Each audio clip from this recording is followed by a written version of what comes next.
एकनाथ, गंगूबाई, संभाजी शिंदे, देवेंद्र, सरिता, गंगाधरराव फडणवीस, अजित, आशाताई, अनंतराव पवार मार्च महिन्यात मंत्रालयातल्या दालनाबाहेर बदललेल्या अशा पाट्या दिसल्या. कारण सगळ्या शासकीय कागदपत्रांवर आईचं नाव लिहिणं बंधनकारक करण्यात आले. आता 1 मे 2024 पासून हा निर्णय लागू झाला. हा निर्णय लागू होताच अनेकांना प्रश्न पडला की आता आम्हाला आमची सगळी कागदपत्र बदलावी लागणार का? आता आम्हाला आमची सगळी कागदपत्र नव्याने काढावी लागणार का? असे अनेकांनी सोशल मीडियावरून प्रश्न विचारले. अनेकांनी असाही विचारलं की आता लग्न झालेल्या महिलांनी तिचं नाव कसं लिहायचं? म्हणजे आधी स्वतःचं नाव, त्यानंतर आईचं नाव लावून नवऱ्याचं नाव आणि त्याचं आडनाव लावायचं का?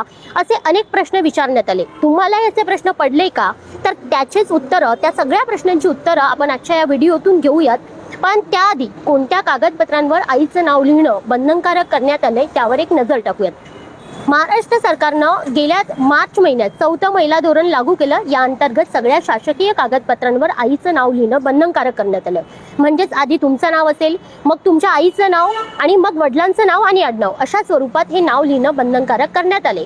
म्हणजे याआधीही महाराष्ट्रात कागदपत्रांवर आईचं नाव होतं, पण त्यासाठी एक वेगळा स्तंभ होता. पण आता नाव लिहिण्याचे स्वरूप आहे ते बदलण्यात आले.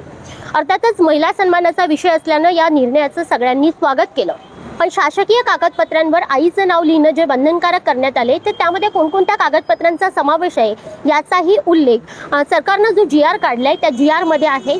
तर सरकारच्या GR नुसार जन्माचा दाखला, शाळेत प्रवेश करताना भरायचा अर्ज, सर्व शैक्षणिक कागदपत्र, जमिनीचा सातबारा आणि प्रॉपर्टीची सर्व कागदपत्र, शासकीय निमशासकीय कर्मचाऱ्यांच्या सॅलरी स्लिप, शिधापत्रिका वाटप म्हणजेच रेशन कार्ड, मृत्यूचा दाखला या सगळ्या कागदपत्रांवर आईचं नाव लिहिणं, वडिलांच्या नावाआधी आईचं नाव लिहिणं बंधनकारक करण्यात आले. पण आता मग ही सगळी कागदपत्र तुम्हाला नव्याने काढावी लागणार का? तर याबद्दलही शासनाने काढलेल्या GR मध्ये माहिती देण्यात आलेली आहे.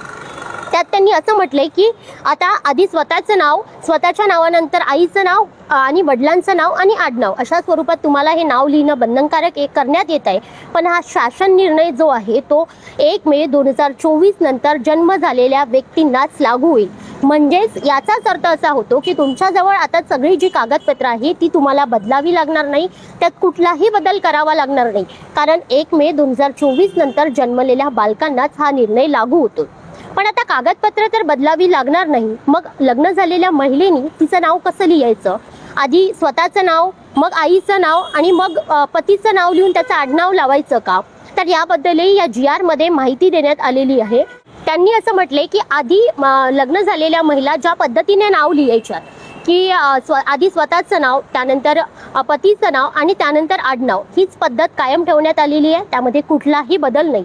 पण यात महत्त्वाचा मुद्दा एक असा आहे की प्रॉपर्टीच्या ज्या कागदपत्र असतात त्या प्रॉपर्टीच्या कागदपत्रांमध्ये जर तुम्हाला तुमचं लग्नाआधीचं नाव कायम ठेवायचं असेल तर ती सुद्धा मुभा देण्यात आलेली आहे. अर्थात महिलेनी कोणतं नाव लावायचं, म्हणजे लग्नाआधीचं नाव कायम ठेवायचं, लग्नानंतर तिच्या पतीचं नाव लावायचं की नाही, हा सगळा तिचा वैयक्तिक प्रश्न आहे. आणि 2014ला झालेल्या महिला धोरणामध्ये, 2014ला जे महिला धोरण आलं होतं त्यामध्ये सुद्धा आईच महिलेनी पतीचं किंवा नवऱ्याचं नाव लावण्याचं ऑप्शन तिला दिलेलं होतं. त्यामुळे कोणाचं नाव वापरायचं हा तिचा वैयक्तिक प्रश्न आहे. पण जे काही अनाथ मुलं असतात किंवा काही अपवादात्मक प्रकरणं असतात, म्हणजे जे आईचं नाव लावू शकत नाही किंवा आई वडिलांचं दोघांचंही नाव लावू शकत नाही किंवा वडिलांचं नाव लावू शकत नाही, तर अशा व्यक्तींना सुद्धा या निर्णयामधून सूट देण्यात आलेली आहे. तर तुम्हाला तुमच्या सगळ्या प्रश्नांची उत्तरं या व्हिडिओमधून मिळालीत का हे आम्हाला कमेंट बॉक्समध्ये नक्की सांगा. आणि अशाच व्हिडिओंसाठी BBC मराठीच्या YouTube चॅनलला सबस्क्राईब करायला विसरू नका.